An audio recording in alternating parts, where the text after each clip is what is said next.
Debe de haber otra diferencia entre uno y otro. Bueno, entonces ahí les voy. Marcos y Lucas no eran parte del colegio apostólico, es decir, no eran del grupo de los 12. Marcos era un laico y Lucas era un médico. ¿Se acuerdan que el apóstol Pablo le llama Lucas el médico amado? Entonces, en el versículo 17 de Lucas 5 entra allí el ímpetu de un médico. ¿Cómo dice la última frase del versículo 17? ¿Eso está en Marcos? ¿En Marcos no? ¿Por qué está en Lucas sí y en Marcos no? Porque a Lucas le aflora la medicina. Él era un doctor en medicina. Si ustedes son observadores, cuando lean el Evangelio según San Marcos, que es el Evangelio más breve de los cuatro son llamados los evangelios. Mateo, Marcos y Lucas son llamados los evangelios sinópticos.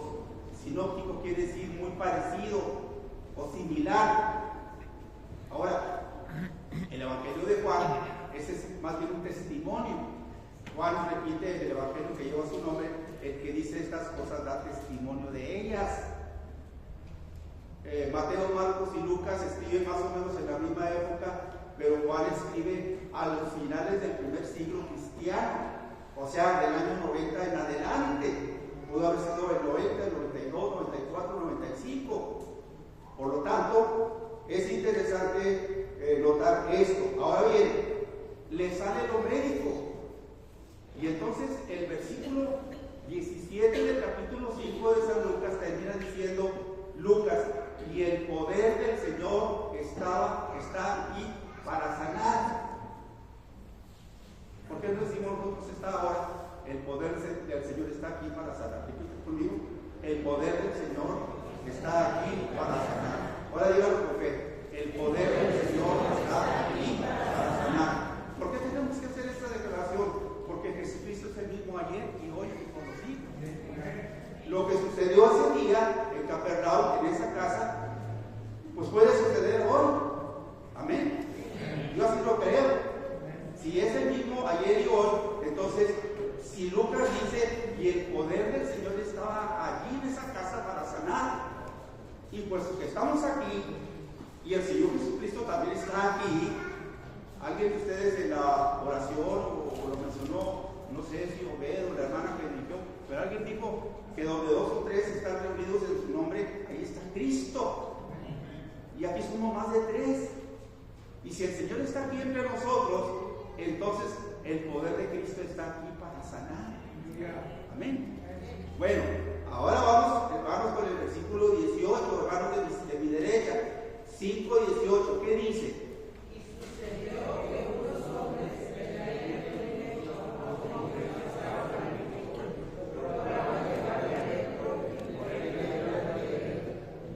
ahora vamos a San Marcos capítulo 2, versículo 2, ¿qué dice? inmediatamente se juntaron muchos de manera que la cabía ni aún a la puerta, y les predicaba la palabra. ¿Cuál es la diferencia? A ver, léeme el siguiente. El siguiente. Entonces vinieron a él unos trayendo un paralítico que era cargado por 4. Interesa donde quería llegar. En San Lucas dice que eran 4. No. Nomás dice que unos hombres, ¿verdad? Y acá en Marcos dice que eran 4, ¿verdad? Entonces, noten ustedes cómo en la versión de Marcos se dice que eran 4 y en la versión de Lucas dice que eran unos hombres. Entonces ya sabemos ahora. A mí cuando me dicen algunos que están en contra de la Biblia, es que la Biblia está llena de contradicciones. No, no hay contradicciones. Lo que pasa es que pues cada quien escribió como Dios le dio a entender. Marcos era un joven laico y Lucas era un doctor. Y un doctor pues, es más analítico. El Evangelio según San Lucas es un evangelio muy analítico. Cuando Lucas Su evangelio dice: oh, excelentísimo Teófilo, te escribo estas cosas habiéndolas investigado. Y es toda una investigación. El evangelio de Lucas es la investigación de un médico. Cuando ustedes y yo vamos con un médico, sobre todo un buen médico, pues antes de darnos la medicina que necesitamos, nos pide estudios, radiografías, estudios de laboratorio, rayos X, ¿cómo se llama lo del corazón? Electrocardiograma. Por cierto, ¿cómo sigue Tino? Está bien, estoy. ¿Sí vino? ¿Sí vino Tino? Sí. Oiga, el poder del Señor está aquí para sanarte, Tino. Vienes funcionando a media luz como estamos hoy, ¿verdad? Pero el poder del Señor está aquí para sanarte. Bien, entonces, vamos ahora, queridos hermanos de mi derecha, al siguiente versículo 19. Léanlo, por favor.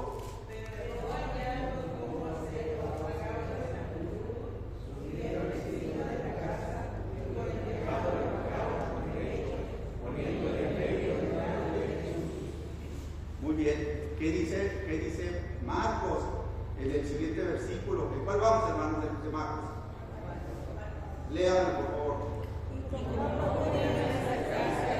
A causa de la multitud, descubrieron el techo donde estaba y haciendo la abertura bajaron al lecho en que yacía el paralítico. Oiga, qué interesante. Los cuatro, fíjense que me estoy acordando de unos 3 domingos antes de que el pastor Andrés se fuera a su nuevo campo pastoral a Reynosa, a la iglesia del Buen Pastor, en donde yo fui pastor hace 50 años. Fíjense que unos 3 domingos antes de que él se fuera, predicó un sermón y escogió este mismo pasaje que yo escogí para esta hora. Pues le puse mucha atención porque este es uno de mis pasajes favoritos y le puse mucha atención, pero el enfoque que él le dio pues es distinto al que yo quiero hacer hoy. No les pregunto de qué se trató porque ya se les olvidó. Ni siquiera saben qué domingo predicó. Eso fueron como 3 domingos antes de que se fuera, pero predicó sobre este mismo pasaje.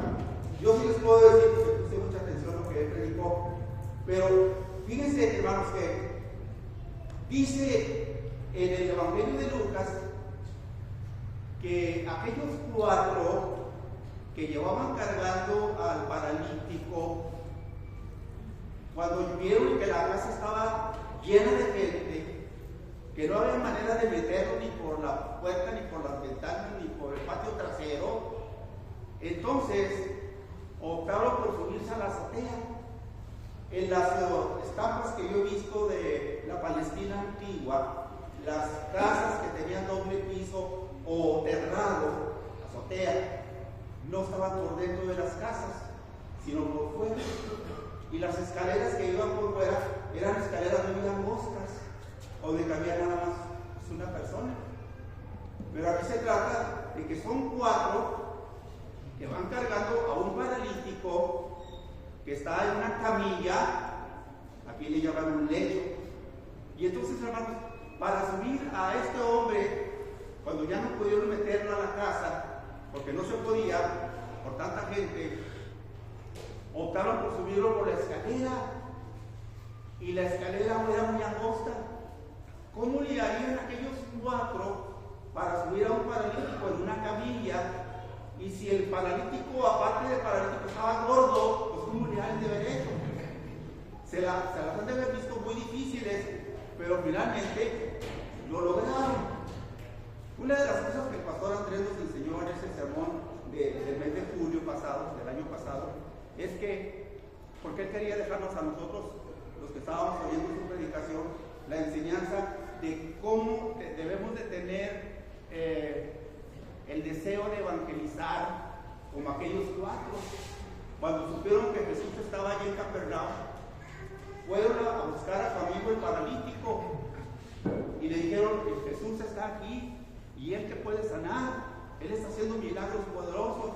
Y si el hombre le dijo, no, por mí no se preocupe, yo ya perdí toda esperanza, aquí déjenme, no, te vamos a llevar porque te vamos a llevar. Y así es que lo convencieron, y si no lo convencieron, pues a posteriori se lo llevaron. Y cuando llegaron vieron que la casa estaba llena, y dijeron, pues vamos a la azotea. Y después de habernos subido a la azotea por aquella escalera tan angosta, con aquel paralítico gordo, bueno, cuando vaya yo al cielo le voy a preguntar si estaba gordo. Cuando llegaron a la azotea se dieron cuenta que no había ningún tragaluz, no había ningún traspatio.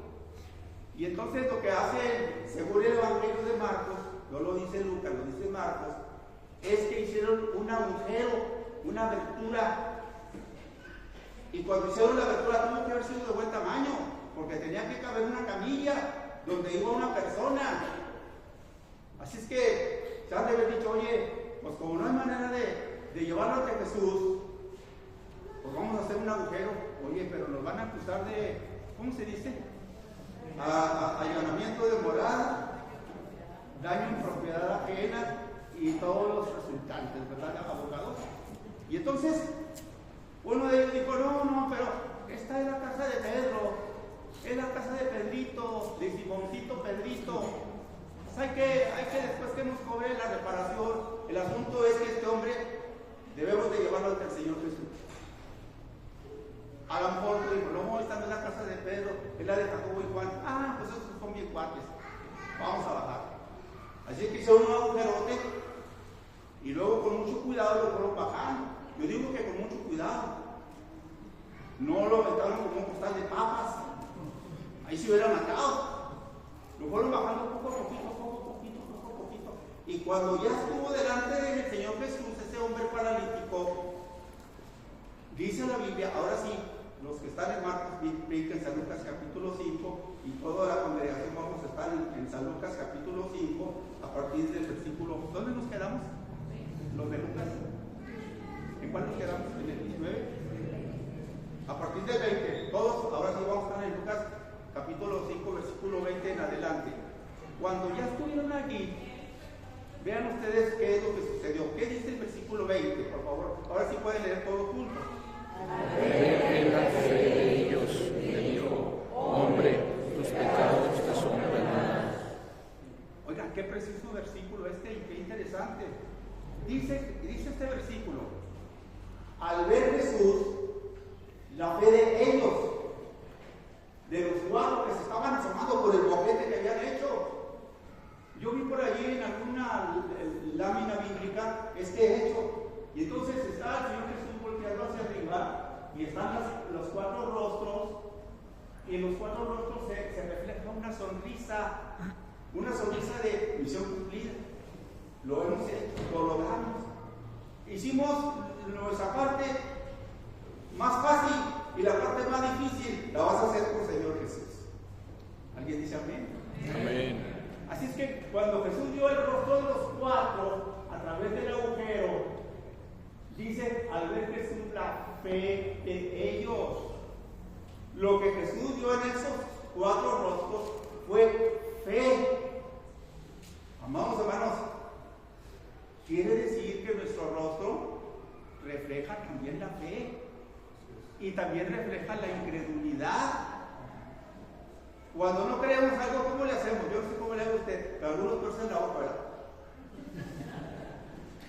Otros preguntan, ¿y será? Otros dicen, como Tomás, pues si no lo veo, no lo creo. Amados hermanos, cuando Jesús vio el rostro de aquellos cuatro, vio fe. La fe que los hizo ir por él, la fe que los hizo convencerlo, la fe que los hizo cargarlo, la fe que los hizo subirlo, y si estaba gordo, peor. La fe que los hizo abrir el boquete, la fe que los hizo bajarlo despacito sin que se hiciera daño. Y cuando ya lograron su cometido, el rostro de ellos reflejaba la satisfacción del deber cumplido. Amados hermanos, pero cuando Jesús vio al paralítico, al que estaba en aquel lecho, en aquella camilla, ¿qué vio Jesús? ¿Lo detectan? ¿Lo pueden decir en voz alta? ¿Qué vio? Pecado. En esos 4 rostros vio fe. Y en ese hombre que estaba allí, el Señor Jesús vio pecado. Y entonces, hermanos, tenemos que ir haciendo algunas conclusiones. Ese hombre estaba paralítico por causa de su pecado. Había la creencia entre el pueblo judío y entre muchos países orientales de que las enfermedades eran producto del pecado. La Biblia no enseña eso. La Biblia enseña que hay enfermedades que son producto del pecado. Y este es un caso de ellos. Ese es uno de estos casos. Pero hay casos que no son así. Por ejemplo, en San Juan capítulo 9, dice la Biblia que el Señor Jesús se encontró con un ciego de nacimiento. Hay varias clases de ciegos que encontramos en la Biblia. ¿Se acuerdan de Bartimeo el ciego? El que estaba allí en las afueras de Jericó pidiendo limosna. Cuando Jesús le dice, ¿qué quieres que te haga? Bartimeo le dijo que recobre la vista. Es decir, Bartimeo no nació ciego. Bartimeo se quedó ciego por alguna razón. Pero el del ciego del capítulo 9 de San Juan dice que se encontró con un ciego de nacimiento. Y entonces los enemigos de Jesús le dicen, Señor, ¿quién pecó, este o sus padres, para que naciera ciego? ¿Se acuerdan de la respuesta de Jesús? ¿Cuál fue? Ni este, ni sus padres, sino para que la gloria del Señor se manifieste. Así es que hay diferentes enfermedades que son producto del pecado y hay enfermedades que no son producto del pecado, pero que son producto de alguna otra cosa. Estamos aquí entonces frente a un caso clínico. Lucas así nos lo presenta. Es un hombre que por causa del pecado está paralítico. Por eso Jesús, al ver la fe de esos 4 que hicieron tantas cosas para traerlo a sus pies, se dirige al paralítico y le dice, tus pecados te son perdonados. Es decir, la solución de su parálisis radicaba en que ese hombre, en primer lugar, recibiera el perdón de pecados. Hoy no hubo boletines, pregunto. Yo le mandé al pastor, pensando que íbamos a tener luz y un boletín, y le mandé el título de mi sermón con la lectura bíblica. Y el título de mi sermón, que así como le puse, y aquí lo tengo en mis notas, dice aquí, los alcances del perdón. ¿Hasta dónde alcanza el perdón? ¿Qué tantas áreas de nuestras vidas afecta para bien el ser perdonados? Dice que un evangelista ambulante traía una camioneta camper, una pickup con camper, con casita atrás, unas bocinas en el techo y las paredes de su casita tapizadas de textos de la Biblia, textos evangelísticos, cree en el Señor Jesucristo y serás salvo en tu casa, etcétera, etcétera. Pero había un rótulo que no era prácticamente un texto bíblico, pero decía algo muy interesante. Ese cartel decía, no soy un hombre perfecto, simplemente soy un cristiano perdonado. Yo creo que esto deberíamos de decirlo nosotros a cada instante. No soy un hombre perfecto o no soy una mujer perfecta. Simplemente soy un cristiano o una cristiana perdonado por Cristo. ¿Qué bendición tan grande es el haber recibido el perdón de nuestros pecados? Yo estaba viajando en esa misión en la Sierra Tarahumara en mi época de obispo en aquella región. Y tomé la Estrella Blanca allí en CRI y se detuvo en Ciudad Cuauhtémoc. En Ciudad Cuauhtémoc nosotros tenemos iglesia metodista. Era las 5 de la tarde y el chofer del autobús dice 20 minutos. Y entonces dije, a esta hora el pastor Josué Alba Mireles ha de estar celebrando el culto dominical de esta iglesia.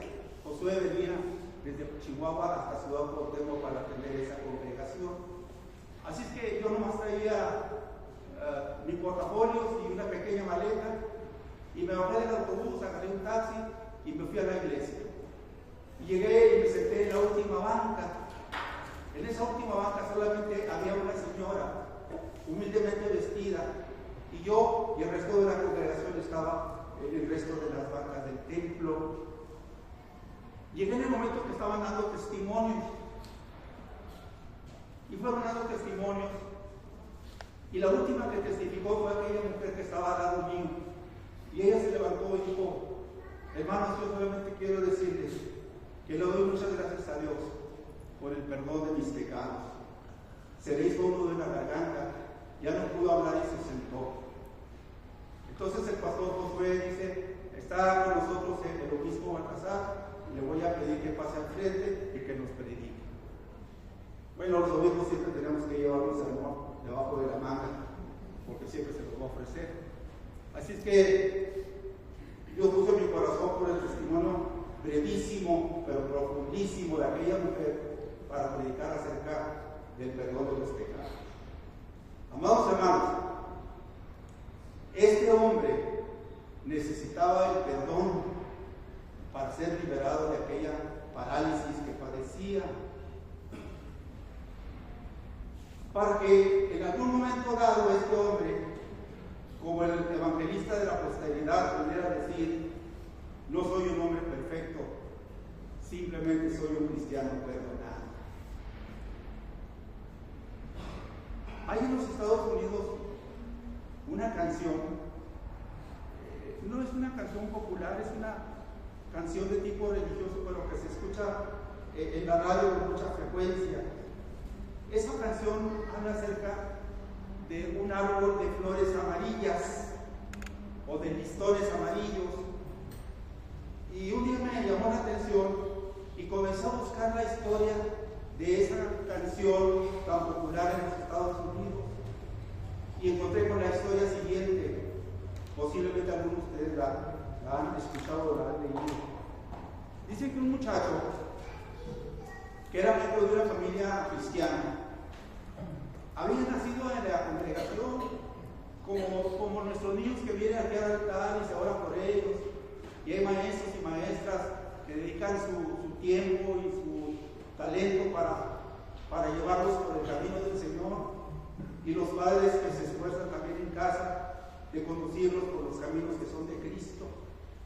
Pero es esta historia que cuando este muchacho llegó a la adolescencia, a los 12, 13, 14 años, comenzó a juntarse con malas compañías y lo echaron a perder, y se hizo un vago y luego un raterillo, y después comenzó a ser delincuente y cometió muchos errores y muchos robos, y entró con el problema de la adicción a drogas, y finalmente la policía echó mano de él y lo llevaron ante un juez, y el juez le hizo todos los cargos y finalmente le dio una sentencia por varios años y lo enviaron a la cárcel del estado, de la capital de ese estado.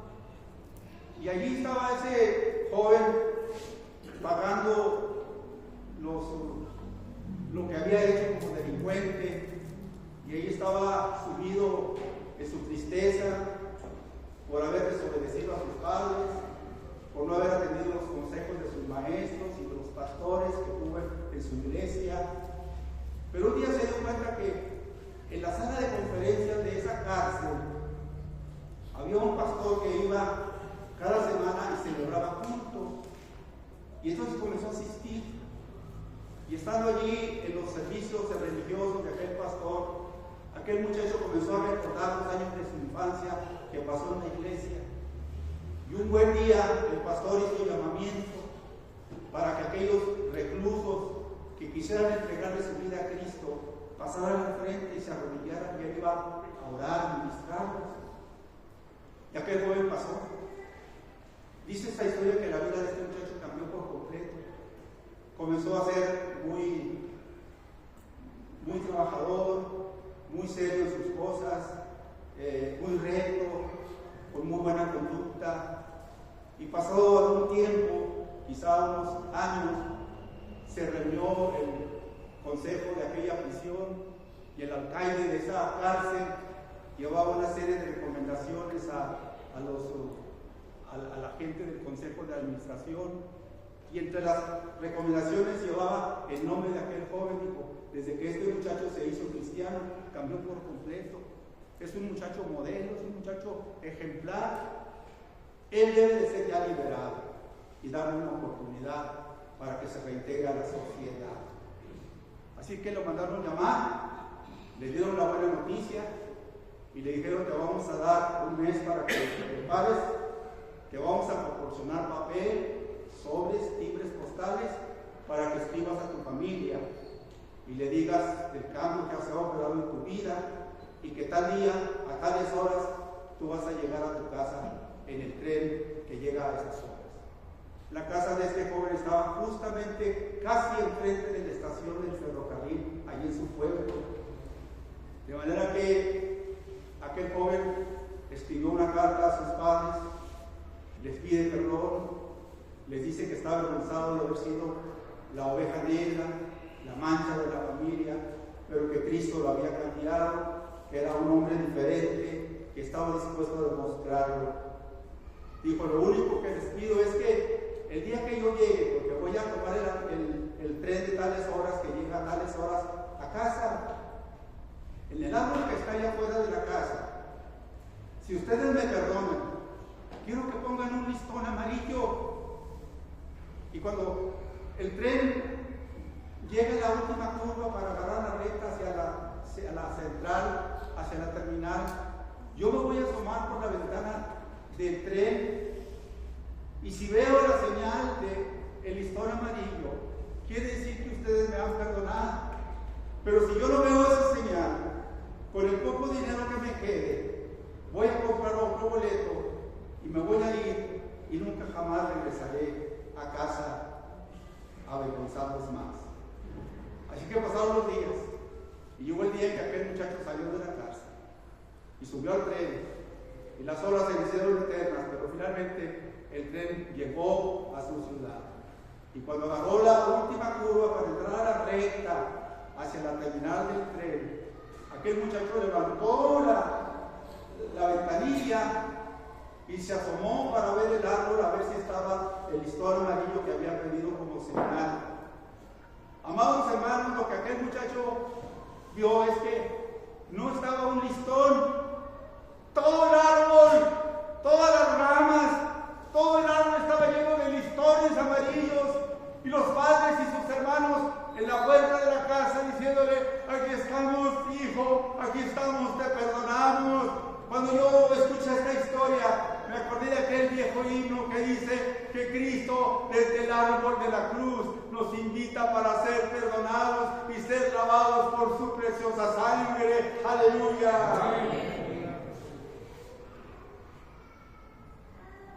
Una historia que a mí me ha conmovido tanto el saber que hemos sido perdonados en la cruz bendita de Jesucristo, que su sangre nos ha lavado de todo pecado. Yo quisiera que leyéramos todavía los versículos siguientes. ¿Qué dice el siguiente después del último que leímos? ¿Cuál es? Ayúdenme. Estamos en Lucas 5. ¿En dónde nos quedamos? ¿En el 20 o en el 21? En el 21, a ver, lean. Entonces los escribas y los fariseos comenzaron a hablar diciendo: ¿quién es este que habla blasfemias? ¿Quién puede perdonar pecados sino solo Dios? Bueno, ahí estaban los escribas y los publicanos y los fariseos, y estaban, eso de caminando así, estaban criticando, ¿no? Estaban cuchicheando acá. ¿Quién es este? Nada más Dios es el que puede perdonar pecados.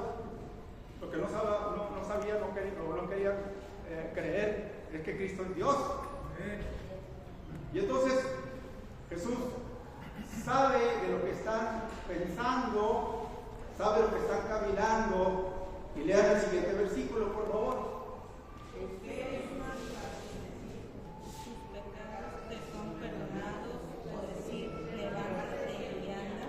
Sígale.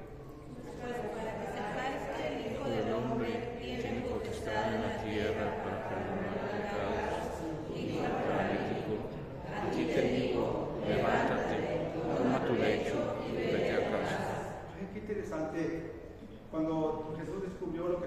platicando y lo que estaban caminando en sus corazones, ¿qué es más fácil para el Hijo de Dios o para el mismo Dios que era Él? Decirle tus pecados pues, que son perdonados. Si están diciendo que nada más Dios puede perdonar, pues yo soy Dios y yo lo estoy perdonando, y si lo estoy perdonando lo estoy sanando. El perdón incluye sanidad, amados hermanos y hermanas. Entonces a ti te digo, levántate, toma tu lecho y anda. Saben, hermanos, que aquí hay algo que estoy recordando y que quiero compartirlo con todo humildad con ustedes. Cuando yo entré al seminario en la Ciudad de México, una de las materias que más me gustaron fue la clase de psicología general. Y luego después tuvimos otra clase que se llama psicología pastoral. Y me interesó mucho más. A mí me hubiera gustado mucho cursar la carrera del pastor Paco Galván, que es psicólogo de profesión. Y me gustó mucho la clase. Y luego la otra clase de psicología pastoral la tomé todavía con más gusto, porque yo dije, pues yo voy a ser pastor. Y como pastor tengo que tratar con mucha gente de la congregación. Algunos hermanos de las congregaciones, muy buenas gentes, otros no tan buenas gentes. Unos muy blanditos y otros muy duros. Unos muy generosos y otros muy... Me interpreten mi silencio. Entonces, el profesor de psicología, el doctor John L. Rose, un norteamericano, originario de la ciudad de Boston, Massachusetts, en los Estados Unidos. Su año sabático, trabajaba 6 años y el séptimo se iba a estudiar a Estados Unidos. Su año sabático le tocó en el segundo año, y cuando él regresó, que yo entré a mi tercer año, él durante el año sabático estuvo atendiendo o estuvo asistiendo a una clínica psiquiátrica de la ciudad de Boston. Así es que traía un mundo de experiencias y de conocimiento sobre la materia de la psiquiatría y de la conducta humana. Y cuando él nos impartió esa clase, nos encargó varios libros, como libros de texto. Recuerdo muy bien 3 de ellos. No sé, creo que debo todavía de conservarlos en mi biblioteca. Pero uno de ellos se llama La salud de la personalidad, escrito por el doctor Leslie Wedeker, un pastor metodista de la ciudad de Londres, Inglaterra. El otro libro se llama La psiquiatría de Dios. Ese fue escrito en 1950 por el pastor Allen, pastor de la primera iglesia metodista de Houston, una iglesia que tengo el gusto, el gozo, el privilegio de haber conocido, un templo enorme, precioso, allí en el centro histórico de Houston. Y otro se llama La psicología de Jesús en tiempos de crisis. Me llama mucho la atención que tanto la psicología de Jesús en tiempos de crisis como la psiquiatría de Dios hablan acerca de las bienaventuranzas, del Salmo 23 y de la oración del Padre Nuestro como pasajes bíblicos fundamentales para tener una vida limpia en nuestra mente y en nuestra psiquis. El libro La salud de la personalidad me llamó poderosamente la atención por las historias que el doctor Leslie Wedeker cuenta en ese libro.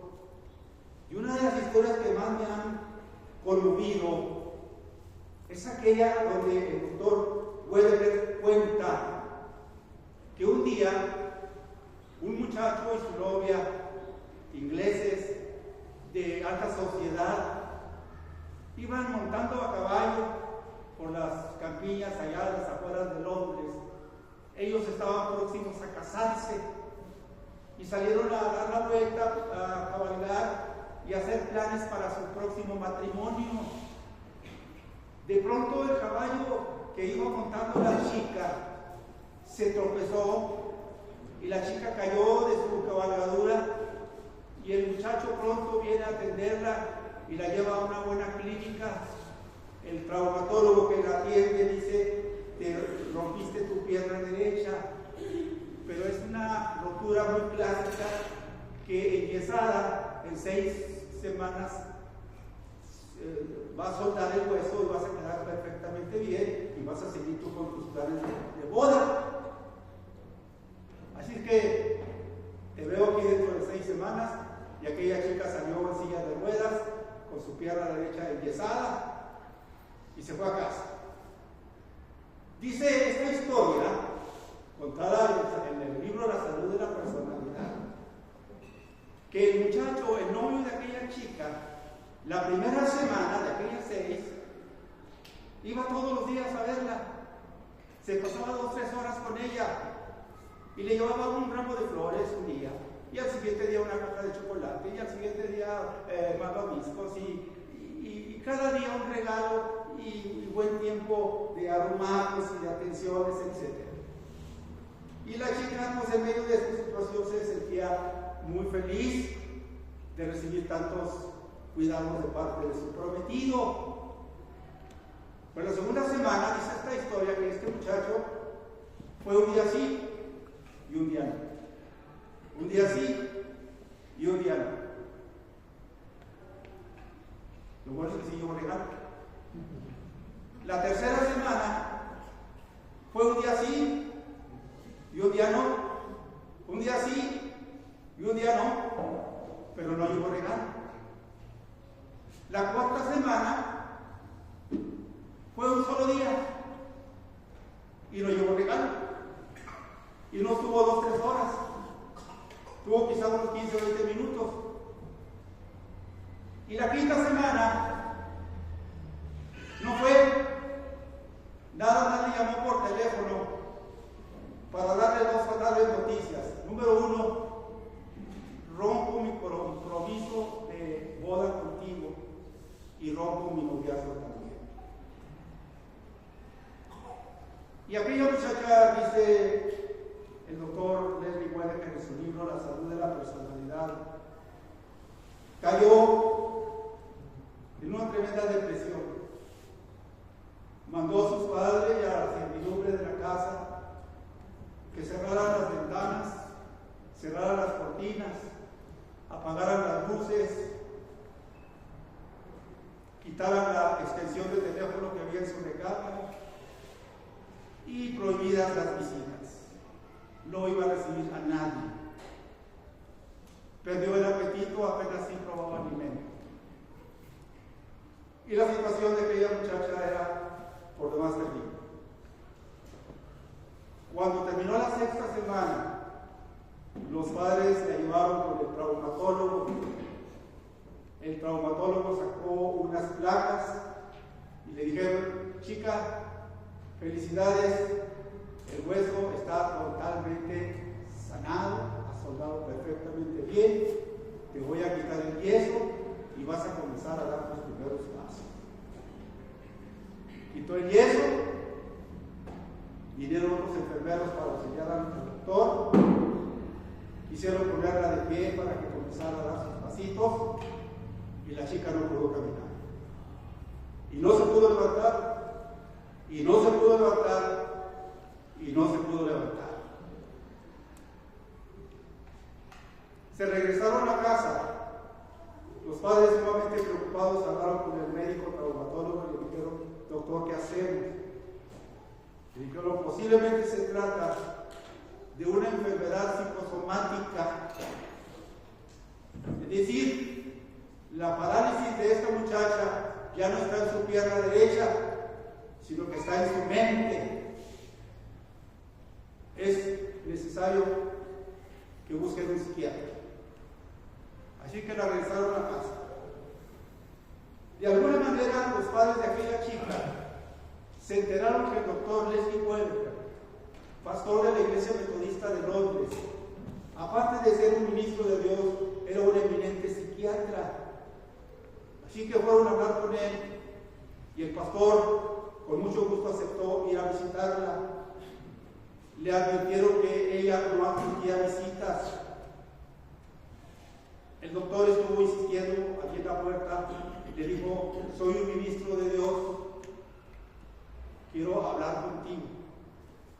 Y la muchacha abrió la puerta, el pastor entró, se sentaron a platicar.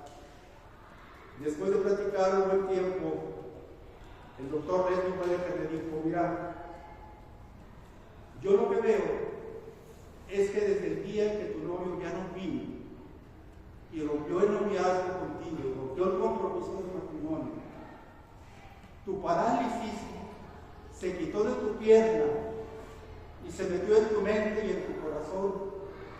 Quiero hacerte una pregunta: ¿sigues amando a tu novio? Dijo: no, lo odio con todas las fuerzas de mi alma. ¿Sabes tú, hija, que el odio es pecado? No sé, pastor, pero yo lo odio. Tengo un tremendo resentimiento contra él por lo que me hizo. Cuando más lo necesitaba, me dejó sola. Y entonces el doctor Leslie Wedeker le abrió la Biblia en San Lucas capítulo 5, versículos 17 al 26, que ustedes y yo estamos analizando en esta tarde aquí en Agua de Vida. Y le dice: mira, aquí está un hombre que estaba paralizado en su mente, que tenía resentimientos, que tenía pecados, que tenía odio, que tenía muchas cosas. Y Jesús detectó esos pecados. Y cuando Jesús descubrió que lo estaban criticando por perdonar pecados, les dijo que es más fácil decirle a este: tus pecados te son perdonados, o decirle: levántate y anda. Pues para que sepáis que el Hijo del Hombre tiene poder, a ti te digo, levántate y anda. Y dice la Biblia que al instante, es decir, inmediatamente, el hombre se levantó y tomó su lecho y se fue a su casa glorificando a Dios. Quiere decir que este hombre estaba sanado y salvado, sanado del cuerpo y sanado del alma y sanado del espíritu, porque cuando Cristo hace la obra de sanidad, lo hace completamente. Y aquel hombre, el hombre de esa historia, quedó completamente sanado. Por eso el pasaje comienza diciendo: el poder del Señor está aquí para sanar, y termina diciendo: hoy hemos visto maravillas. Yo creo de todo corazón que hoy nosotros vamos a ver maravillas, si es que en esta hora nosotros, con un espíritu muy sincero, venimos ante el Señor y le decimos: Señor, posiblemente la parálisis que tengo de no orar, la parálisis que tengo de no leer tu palabra, la parálisis que tengo de no ser agradecido, la parálisis que tengo de no ser liberal en los riesgos y ofrendas, la parálisis que tengo de no tener amistades, o de estar en pleito con mis mejores amigos y amigas, o con mis queridos hermanos de la congregación. Hay parálisis, Señor, y la única manera de ser liberado de estas parálisis es que tú toques el corazón, perdones mis pecados y me hagas libre de toda enfermedad. ¿Habrá alguien que en esta hora diga al Señor: Señor, yo quiero ser ese cristiano perdonado? Si hay alguien que quiera eso, diga amén, yo quiero. Póngase de pie. Después de mi oración, le voy a pedir al pastor Paco que él venga y presente a una hermana que quiere compartir con nosotros algunas palabras de gratitud. Yo quiero pedir al hermano Paco que conoce esta persona que sea que presente y vamos a orar. Señor, te damos gracias. Te damos gracias porque tú estás aquí.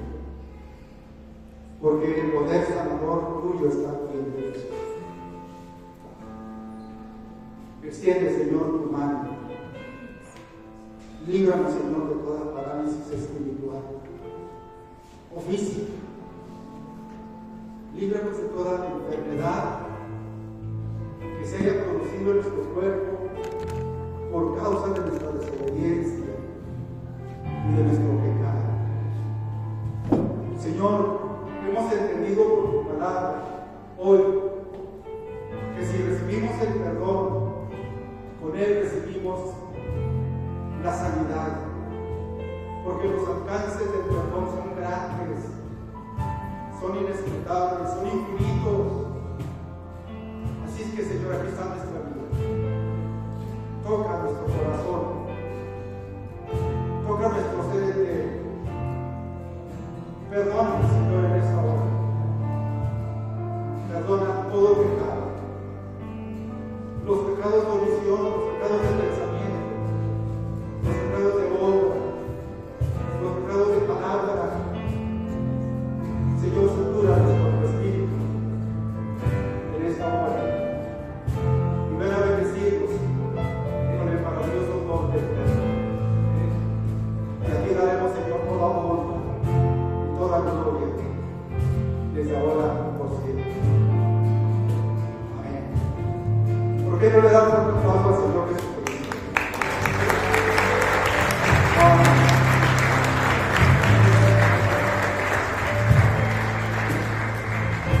Bueno, hay un testimonio de una persona que hemos estado orando, por el hermano de Ari. Sí, y si quiere pasar, gracias, gloria al Señor. Gloria a Dios por esa bendición que les ha dado de ahora de encontrarse en Cristo. No sé si es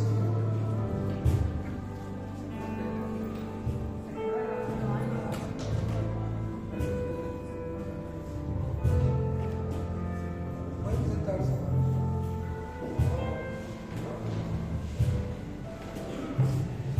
Buenas tardes, hermanos. Primero que nada, quiero darle gracias y la gloria y la honra a Dios por tan grande milagro que nos hizo. Después de un año clamar por mi hijo, regresó y de una manera que no esperábamos. Entre la vida y la muerte estuvo hace 7 días. Y gracias a Dios y a todos ustedes que clamamos, Él está de nuevo. En una semana Dios lo hizo. Regresó y para gloria y honra de Él está con nosotros nuevamente. Gracias. Gloria a Dios, ahorita bajo la servicio Él de es la mi amistad. hijo. José de Jesús.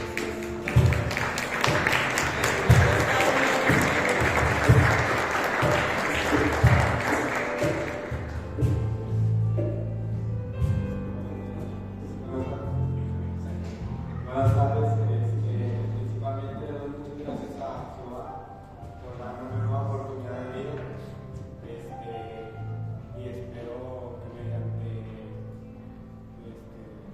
vaya mi testimonio, ¿verdad?, puedan más personas, principalmente los que estamos aquí presentes, sus familias, que puedan darse una oportunidad de conocer a Jehová. Sí. Y que todos sepan que Él nos ama a todos por igual. Y que si me ha dado oportunidades para poder mostrar mediante mi testimonio, ¿verdad?, que nos ama y que siempre está dispuesto a perdonarnos. Pero hablan de su corazón con sinceridad.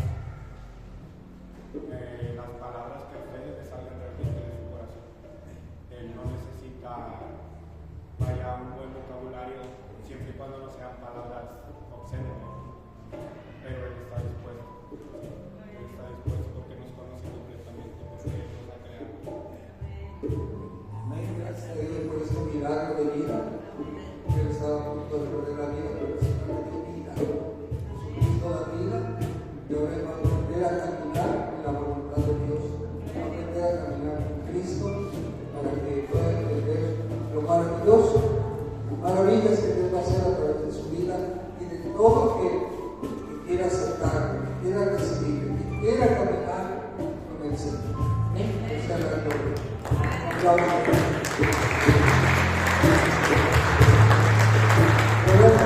Padre, gracias. Gracias por este joven, Señor José. Gracias por su vida.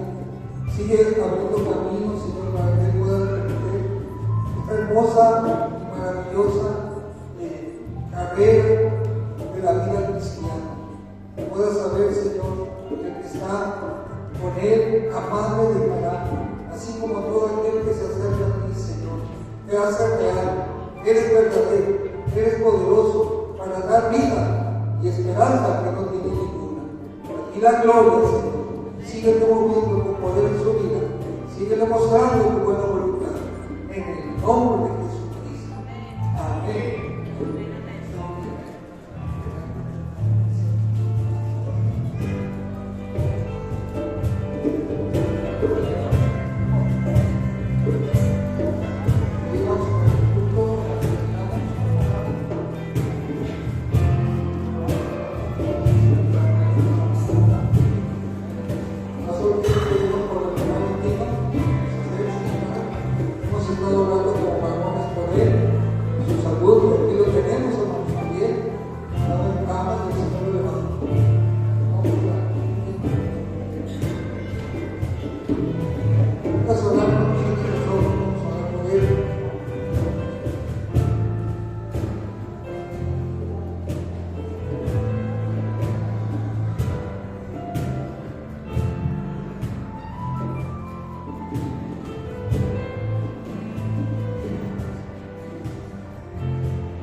Dios, hermano,